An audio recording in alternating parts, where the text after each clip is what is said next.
recording. All right, welcome to Gene Media. My name's Cody. This is Paul here, and remember to I'm going to cut around this. Yeah, subscribe. Look up the webpage. Let me do it in a way that's not like incredibly monotone. Hi, welcome to Gene Media. My name's Cody, here with Paul. Today we're talking about music and the importance of being specific. I think staying structured. What do I know? What am I learning to do? What am I willing to do? What am I not willing to do? So you had a question today, Paul. What was your question kind of about? Or like, well, multifaceted. But I was trying to say if I was Paul, brother Paul, the Paul you all know and love, and want to buy his albums, you can cut around it. Anyway, if I was out of a band because the last band took off in the middle of the night, and I had just waited 5 months, how would I go about pulling in other players to play with by doing not a minimalist amount of effort, like more than nothing, but less than something, like more than a toaster, less than a microwave, but at least as much as I'm willing to look on Facebook? How would you pull in members? Well, yeah, so you're trying to pull in members in a way that's manageable for the amount of time you're willing to spend on it, which is next to nothing. Yeah, a substantial amount, but like not 40, 50, 60 hours a week. Because of my work, I can't really hit I work weekends, every weekend, and graveyards. So I can't go to the shows, the jam nights. Most things happen on the weekend. So I can't, I used to physically go and see and find the players. But now, with this innovation of that there internet, which I barely use, Cody has implied that there is like classifieds, Kijiji, Facebook, Twitter. How many of these things does anybody else use that to look for their bandmates? Because that is an interesting idea that somebody like me with work constraints, which is really the problem, could find members. And he's huge on the internet, so he would know. Yeah, well, I know that in certain places, some like online classifieds, Craigslist, Kijiji, etc. There's musicians on there. They check it once in a while when they're looking for something, like what's available. Maybe somebody's put a post out there, so that's the kind of thing. But more to the point of like where I said is like you got to structure your open call in the right way too. Yeah. So we're talking about like, what are you like?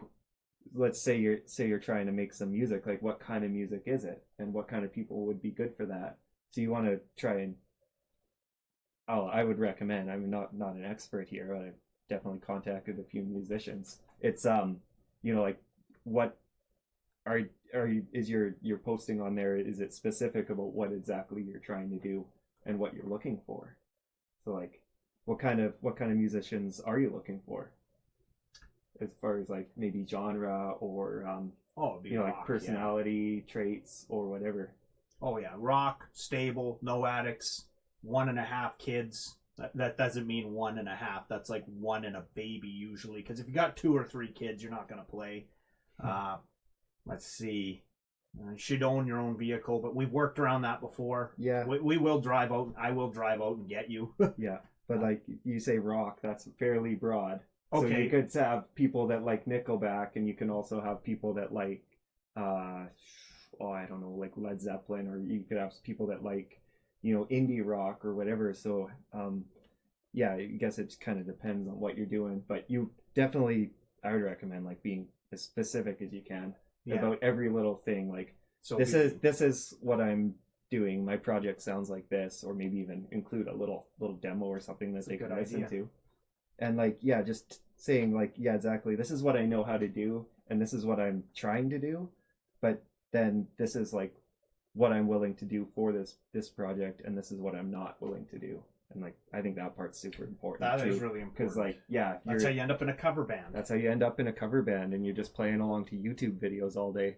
And if you're a hardcore songwriter who hates cover songs, then that's probably not where you want to be. And yeah, why would you waste your time with a bunch of cover musicians applying to your posting or your open call if that's not what you're looking for? I'm already imagining the block of text I'm going to put out there that's like, classic rock, no covers. Irish music, no covers. Folk, no covers. Irish folk, classic rock, no covers. You know what? I don't sleep with covers. No covers. Nothing with covers. No sheets. No, nothing. Yeah. No covers. I hate turtles. It's covered. No, I don't. I think turtles are cool. That's not true. Turtles are pretty. I don't know where you got the turtles from. Because they're always covered. And then like, where do we go from here, Paul? Where would we go from here? Yeah. What do you... Well, another question is like asking you, because you are into the social media and your understanding. You know lots of ways to put out a call across. You know a program that'll put out a call across many platforms. You know how to schedule things. You know how to keep current. Like when I was asking you outside before I knew this was going to be the podcast material, the Paulcast material, I was asking you just from point of view because you're familiar with the tech and I can barely turn a computer on. Yeah. Well, I don't know anything that'll cross-platform post, like unless you're talking only on social media, in which case you've got like Hootsuite and stuff, and you can run a recurring thing, or like once a week it puts out this post without you having to think about it. But your best bet for being able to like optimize your open calls and how to post them is to just type it out into a file, like a Word document or something, and then have it as a template, copy paste. Oh yeah, right. You see, and I didn't even think of that. Yeah, and yeah, I could do Kijiji, Craigslist. You could do Twitter. Yeah, You could do Twitter, Facebook. Facebook, Everybody everything. has all this stuff. Yeah.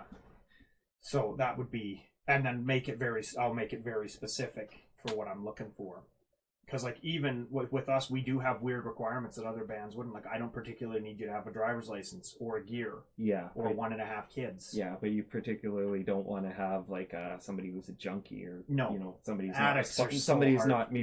not responsible. Yeah, I don't want to work with no addicts. That's just too hard. No, it's not easy to do, and it's honestly not worth the time, in my opinion. I mean, everybody's different. If you want to go out and drink 48 beers a day, that's on you, man. Whoa! When I said addicts, I didn't mean drunks. I drink 48 beers at the studio. I didn't know there was a difference.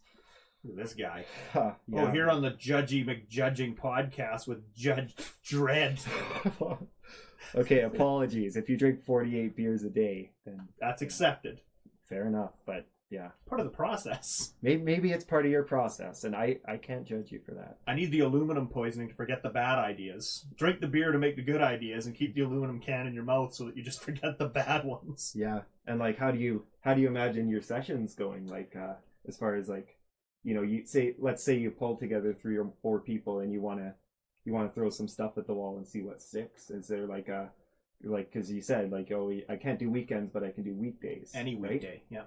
And yeah, so would you be looking for like a 48-hour power run, or you just like get your case of beer and go all night, or would you be looking for like you've only got maybe 1 hour once a week, or do you have 1 hour 5 days a week? It's like, that's something to consider, is how much time and what's the availability looking like. I'd like to meet the musicians, and then what's a really good one that, like, when I met Tanner and his fellas, we all just kind of grabbed acoustic guitars and a cajon and went back to their place, had a few beer. It was really relaxed, and just kind of like, we didn't put on like the full kit electric.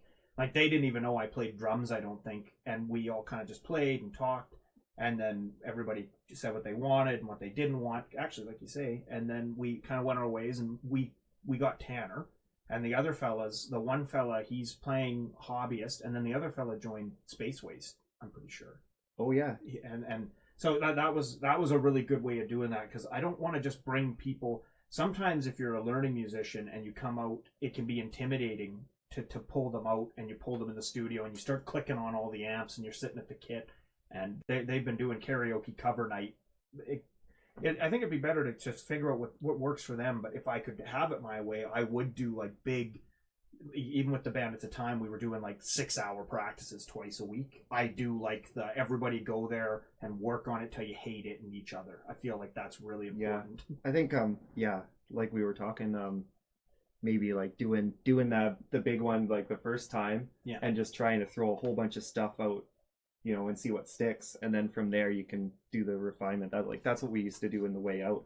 We'd get together, spend literally all night just music and drinking beer and eating burgers, and just trying a whole bunch of ideas, writing a bunch of stuff down, and then we took the best of the best after that, and over the next few weeks kind of refined it. I wish I had one of the albums to hold up so I could just be like, oh. Oh, there's the old album. Really? No, that's just a burned CD. Oh, I thought that was the first album. Just sits there. Yeah, Just... I've been using it as a continuing source of my inspiration. Yeah, continuing source of inspiration. No, I wasn't gonna say coaster at all. A lot of beer on that. Yeah, and like I was saying outside, like maybe it might be a good idea, and just in terms of like optimizing your efficiency, is to just start with like working out one song instead of like, oh, we're gonna write an album tonight with these people that I just met. Maybe you like pull together this band with like your one specific song in mind, like you're trying to do some Irish rock or something like that, and like, oh yeah, okay, so I want to get together, I want to bring my mandolin, and I've got this chord structure, and maybe we can just try and iron this one song out and see if it's working. Maybe it doesn't work, but yeah, it's that's an option. I think you're right on doing the one song, because you should go in and feel out the situation, try to make one. It kind of maybe you feel out 2 or 3 songs, and then you pick the best one.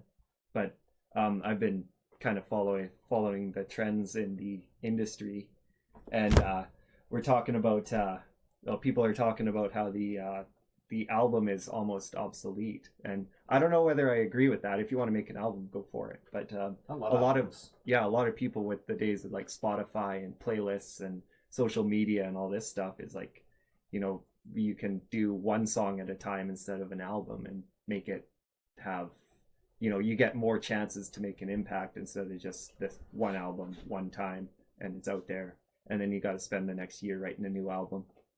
It's more of like a consistent stream. Anyways, this is what people are saying.